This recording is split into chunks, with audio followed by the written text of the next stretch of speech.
What is up, everybody? True Boxing here. Thank you for coming back to get hit with the truth. Today we're doing the what's next on Errol Spence Jr., the now former unified welterweight champion of the world, following a very disappointing 9th round TKO loss to Terence Crawford in their super fight as he challenged for the undisputed title. Now, before we get into that, if you guys could smash the like button, leave a comment, subscribe to the channel. I really do appreciate any and all support that I can get as I try to build my channel up here, guys. Anything you don't like, go ahead and give me a thumbs down or leave a comment letting me know why. So now, back to Spence following this defeat. You know, tough loss. He did, I felt like Spence did the best he could. It was just a mismatch in terms of talent, and that happens a lot of times. You get two talented fighters, contrasting styles, and they fight each other. I mean, this kind of shit happens. The better man wins, and he wins decisively. But the big question is, what does Spence do next now? Now, we know, let's explore the rematch clause. He has an automatic rematch clause. He can invoke it within 30 days, and the fight would likely take place in December. Now, if the fight happens, and right now, I honestly think, my personal opinion, 50-50 at best, the rematch happens. If it does happen, I think it's going to go like this.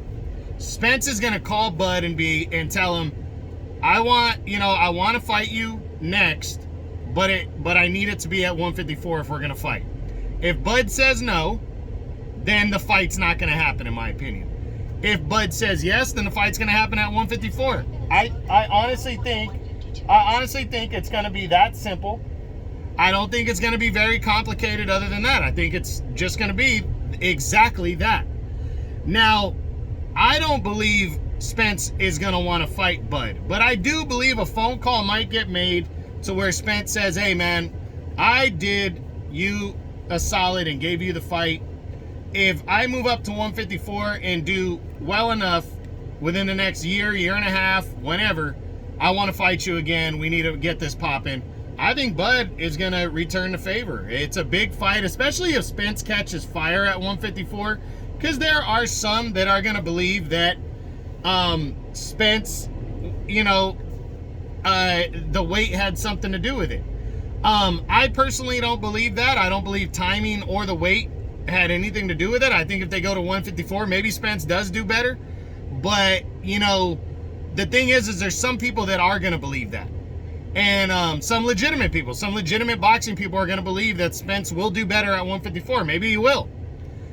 But in order to believe that he could beat Crawford, Spence has to catch some fire at 154, which is why I believe if Spence is smart, he'll have faith that Crawford will return the favor, and he'll forego the automatic rematch, and these two guys will fight within the next year and a half to 2 years max. They will fight again once Spence catches some fire at 154. That's what I think should happen. I think that's a smart play on all ends, but that's not to say it will happen, because the flip side to that is, what if Spence just wants to get Crawford out of the way? What if he says, you know what? I lost. 154 is where we're going to do the rematch. I'm going to take the rematch next. If I lose, I lose. Back-to-back losses. This guy's better than I am. I can move forward with my career. Plain and simple. And it could be just that simple. He just wants to put Crawford in the rearview mirror. He'll make a lot of money in the rematch. No matter what, he's going to make a good amount of money in a rematch. And he can put Crawford in the rearview mirror or set up a third fight if he were to beat Crawford. So, hey, I can understand all angles, which is why I think it's close to 50-50. But I'm on the lesser half of 50-50 because it was such a one-sided beatdown, to be honest. But we'll see. So that's the Crawford, possibility. We've explored that, the rematch, go from there. Let's look at the other options now. Now, in my opinion, there's nobody coming up in weight going to fight Spence at 147. And I don't believe Spence fights again at 147. I think the only guy he fights at 147 for is Crawford, but I really don't believe it's going to take place at 147. Unless Spence says, I want to fight you at 147, Bud, or I want to fight you in a rematch at 154, and he's dead set on fighting him again, but Bud says, no, we're fighting at 147 in a rematch, or not at all. And that's the only way he might get cornered into a rematch at 147. But I don't believe that's going to happen. So I don't believe Bud is fighting. I mean, Crawford. I don't believe Spence is fighting again at 147. I don't see it. Don't think it's going to happen. But the only guy at 147 that I think he could fight next is Keith Thurman. But it would be at 154. I'm just saying a guy that's ranked at 147 right now is Keith Thurman. Why? Because Keith really doesn't want to fight anybody. You really think he wants to fight Ugas? Why do you think the fight still hasn't been finalized with Ugas? Because at the end of the day, Keith Thurman all he wants is bigger fights now. He doesn't really want to fight anybody. He just wants bigger fights so he can cash out because he really doesn't want to fight anymore. He'll just take the big fights. He's the American Amir Khan now. That's what he is. So he really doesn't want to fight Ugas next. And him and Spence were gonna fight anyway at 154 prior to Spence working out the deal with Crawford. So I absolutely believe that that Thurman could be Spence's debut fight at 154 because Spence still brings asses to the seats, you know, and he's still a big name. So Thurman will be like, hey, I'll still fight you. So I really believe that's a first fight possibility. Because here's the other thing is you also have to look at the fact that Errol Spence really doesn't want to fight anybody else either. He really doesn't want to fight lower level fighters unless he has to. And I really think, especially at 154, that Errol will have he'll be the sizable favorite still against Keith Thurman.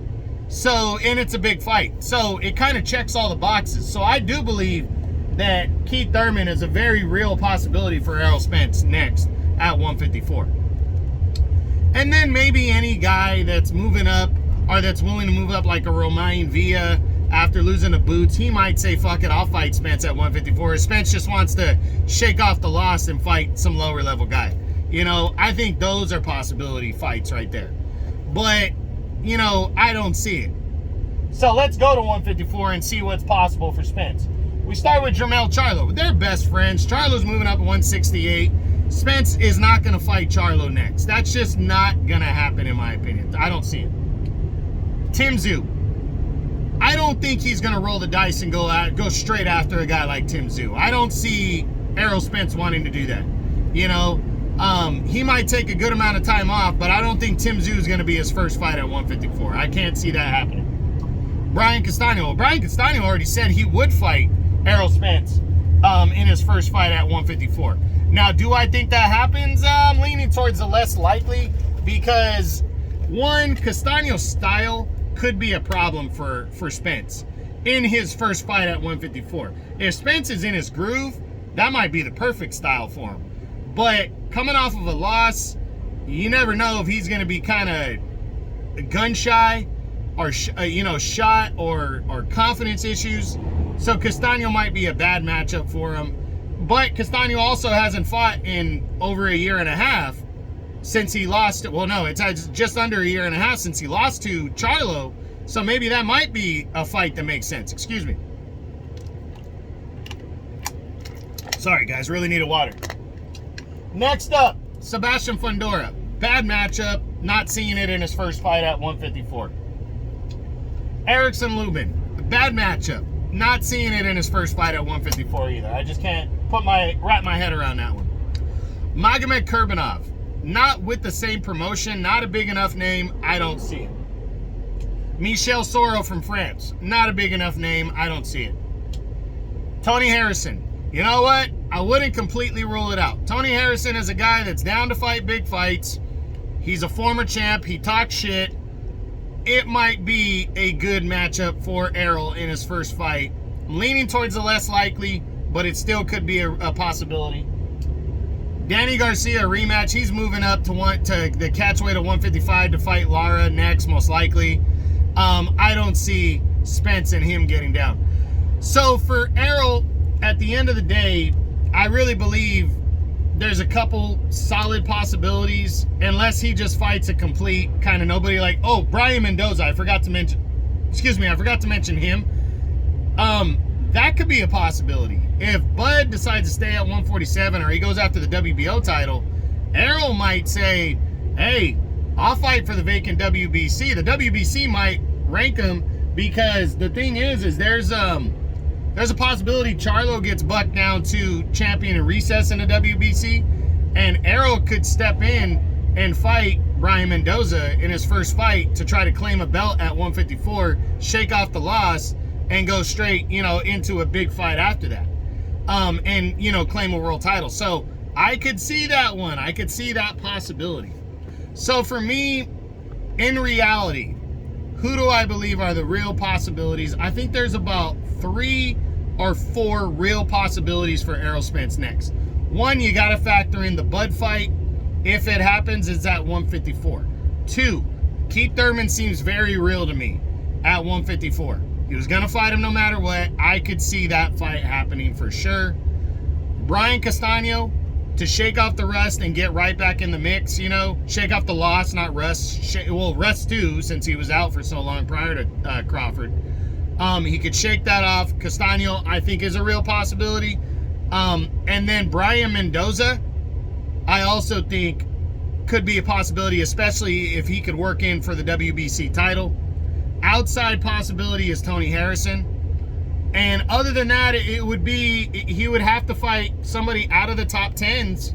And I don't know if Spence wants to do that next, but he might just say, fuck it, to debut at 154, start over from scratch, make a serious run at 154, shake it off, and take quite a while off. If he doesn't fight Bud in a rematch at the end of the year, we might not see him back until the summer of next year. He might take some significant time off to shake off this loss, train hard, get ready for 154, and make that serious run at 154. So that's it. That's what I think is possible for Errol Spence Jr. Next. What could be happening for him following the loss of his world titles and the first loss of his career to Terence Bud Crawford. So that's it. That's what I got. That's what's next on former unified welterweight champion of the world, Errol Spence Jr. I hope you enjoyed the video. If you did, smash the like button, leave a comment, subscribe to the channel. I appreciate any and all support. This is True Boxing. You've been hit with the truth.